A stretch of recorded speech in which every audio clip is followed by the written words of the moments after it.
السلام علیکم معزز طلباء کرام، آپ سب کیسے ہیں؟ آج ہم تفسیر بیضاوی کے سبق نمبر 271 کو پڑھیں گے۔ آج کے ہمارے سبق کا عنوان ہے ایک اعتراض اور اس کا جواب۔ آج کے ہمارے سبق کی عبارت فَإِن قِيلَ الْأَبْدَانُ مُرَكَّبَةٌ مِّنْ أَجْزَاءٍ مُتَضَادَةِ الْكَيْفِيَّةِ سے شروع ہوتی ہے۔ تو آج کے سبق میں اولاً تو ہم دنیا اور آخرت میں جو اجسام کی کیفیات ہیں یا آخرت میں جسموں کا باقی رہنا ہے، اس پر ایک اعتراض اور اس کے جواب کو پڑھیں گے، اور اس کے بعد پھر اس خلود فی الجنہ کی حکمت کو بھی ہم سمجھنے کی کوشش کریں گے۔ تو بلا تاخیر ہم پہلے آج کے سبق کی عبارت پڑھتے ہیں اور اس کا ترجمہ کرنے کے بعد پھر اس کی باقاعدہ وضاحت کی طرف بڑھتے ہیں۔ مصنف علیہ رحمہ لکھتے ہیں فَإِن قِيلَ الْأَبْدَانُ مُرَكَّبَةٌ مِّنْ أَجْزَاءٍ مُتَضَادَةِ الْكَيْفِيَّةِ مُعْرِضَةٌ لِلْإِسْتِحَالَاتِ الْمُؤَدِّيَةِ إِلَى الْإِنْفِكَاكِ وَالْإِنْحِلَالِ فَكَيْفَ يُعَقَّلُ خُلُودُهَا فِي الْجِنَانِ۔ پس اگر یہ اعتراض کیا جائے کہ اجسام ایسے اجزاء سے مرکب ہیں جو تبدیلیوں کا محل ہیں، اور تبدیلیاں انفکاک یعنی ان چیزوں کا الگ ہو جانا اور انفصال کا سبب ہیں، تو ان اجسام کی جنت میں ہمیشگی جو ہے، دوام جو ہے، وہ کیوں کر عقل میں آ سکتا ہے یا متصور ہو سکتا ہے؟ قلت، تو میں نے اس کے جواب میں یہ کہا کہ انہ تعالی یعیدها بحیث لا يعتبرها الاستحالہ بأن يجعل اجزاءها مثلا متقاومة في الكيفية متساوية في القوة لا يقوي شيء منها على إحالة الآخر متعانقة متلازمة لا ينفك بعضها عن بعض كما يشاهد في بعض المعادن۔ تو ہم اس کا جو میں نے اس کے جواب میں کہا وہ یہ ہے کہ اللہ تبارک و تعالی نے اللہ تبارک و تعالی بلکہ ان اجسام کو دوبارہ اس طرح پیدا فرمائے گا کہ ان کو تبدیلی پھر لاحق ہی نہ ہوگی، وہ اس طور پر کہ ان کے اجزاء کیفیت میں مختلف اور قوت میں مساوی رکھے جائیں گے۔ کوئی جز کسی جز کے بدلنے پر وہ قابو نہ پا سکے گا، بلکہ ایک دوسرے سے لگا رہنے اور ایک دوسرے کے لیے وہ لازم ہوں گے، اور کوئی کسی سے الگ نہ ہو سکے گا، جیسا کہ بعض معدنیات میں، دھاتوں میں ہم اس کا تجربہ بھی رکھتے ہیں، ایسا مشاہدہ بھی کیا جاتا ہے۔ وَهَذَا وَإِنَّ قِيَاسَ ذَلِكَ الْعَالَمِ وَأَحْوَالَهُ عَلَى مَا نَجِدُهُ وَنُشَاهِدُهُ مِن نَقْصِ الْعَقْلِ وَضُعْفِ الْبَصِيرَةِ۔ اور پھر بات یوں ہے، یعنی حاذا کا مطلب یہ ہے کہ اعتمد علی حاذا ولا تلتفت الی امر المبطلین، کہ اسی پر اعتماد رکھو اور جو باطل گروہ ہے اس کے معاملے کی طرف بالکل توجہ نہ کرو، تو خذ حاذا۔ لیکن اس کے بعد فرمایا کہ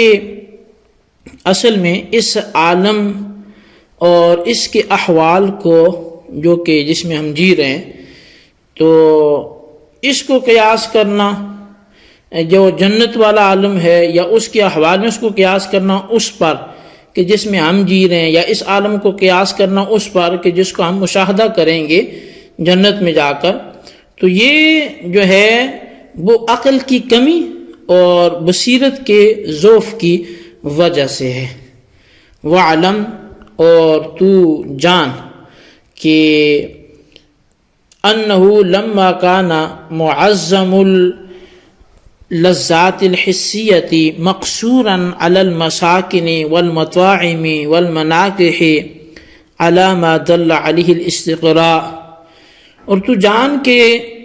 بے شک جب بڑی بڑی جو حسی لذتیں ہیں وہ مساکن یعنی ٹھہرنے، مطاعم ان کھانے، مناکح نکاح کرنے پر ان کا قصر کیا گیا ہے، جس پر کہ استقراء یعنی تتبع جو ہے وہ دلالت کرتا ہے، یا تتبع سے جیسا کہ معلوم ہوتا ہے۔ تو کان ملاک ذالک کلہ الدوام والثبات، تو فرمایا کہ ان سب باتوں کا مکمل جو ہے وہ ان کا ہمیشہ رہنا ہے اور ان کا پائیدار ثابت قدم رہنا ہے۔ فإن كل نعمة جلیلة اذا قارنها خوف الزوال كانت منغصة غیر صافیة من شوائب العلم، اس لیے کہ بڑی سے بڑی نعمت کے ساتھ جب اس کے زائل ہونے کا اندیشہ آ جاتا ہے تو وہ ناخوشگواری کا باعث ہو جاتی ہے، اور پھر رنج و الم کی آمیزش سے وہ پاک نہیں رہتی۔ بشر المؤمنین بها ومثل ما اعد لهم فی الآخرۃ بأبہى ما يستلذ به منها وأزال عنهم خوف الفوات بوعد الخلود لیدل علی کمالہم فی التنعم والسرور۔ تو اللہ تبارک و تعالی نے خوشخبری دی مومنین کو جنت کی، اور جو اخروی لذتیں ہیں ان کے لیے جو مومنین کے لیے رکھی گئی ہیں ان کی،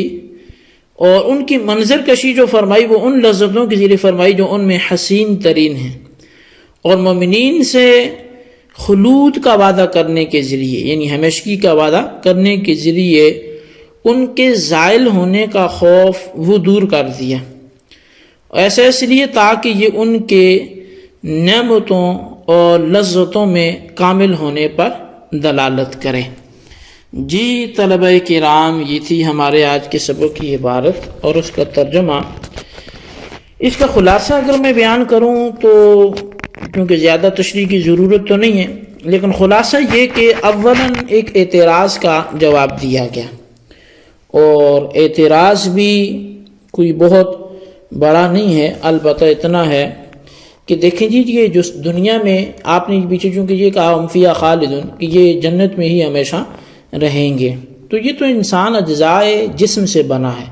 اور جسم کے جو اجزاء ہیں وہ کچھ عرصے ان کی مدت ہے، پھر یہ پگھل جاتے ہیں، ختم ہو جاتے ہیں، ان کی اتنی عمر ہی نہیں ہے۔ تو یہ تو مختلف کیفیتوں والے اجزاء سے انسان کا جسم بنا ہے، یہ تو انفکاک اور انحلال کی طرف لے کے جانے والا ہے، تو یہ انسان کا جسم پھر جنت میں ہمیشہ کیسے رہ سکتے ہیں؟ تو اس کا جواب یہ دیا گیا کہ اصل میں جنت میں اللہ تبارک و تعالیٰ جب ان کو دوبارہ سے ان اجسام کو جمع فرمائے گا، پیدا فرمائے گا، تو وہ ان کو کیفیت میں جو ہے وہ مختلف رکھے گا، جبکہ قوت میں مساوی رکھے گا۔ تو یہ ایک دوسرے سے جو ہیں وہ الگ نہیں ہو سکیں گے، بلکہ وہاں یہ والا عارضہ ان کو لاحق نہیں ہوگا، اس کے خلاف کی قوت ان اجسام میں رکھی گئی ہوگی۔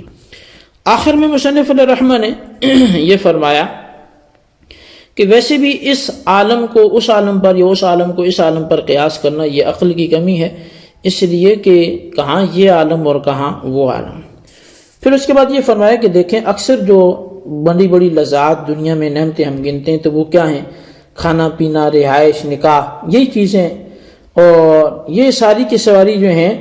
وہ بندہ ان میں تب خوش رہ سکتا ہے کہ جب یہ چیزیں دائمی طور پہ ملیں۔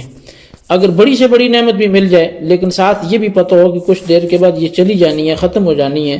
تو بندہ بھلے بادشاہی کیوں نہ ہو اس کو پھر بھی سکون حاصل نہیں ہوتا، چونکہ نعمت کے چلے جانے کا خوف بھی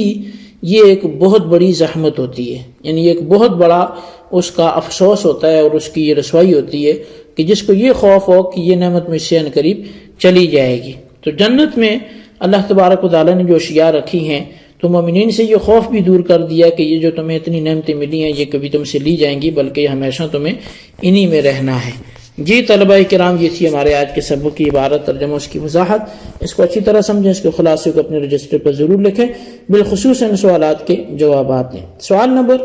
1 یہ ہے کہ آج کے ہمارے سبق کا عنوان کیا تھا، تحریر کریں۔ اور سوال نمبر 2 یہ ہے کہ اللہ تبارک و تعالی کی مومنین کو جنت میں خلود کی بشارت دینے کی حکمت کیا ہے، تحریر کریں۔ اللہ تبارک و تعالیٰ سے دعا ہے جو کچھ ہم نے پڑھا سنا اسے یاد رکھنے کی توفیق نصیب فرمائے، آمین بجاہ النبی الامین صلی اللہ علیہ وسلم۔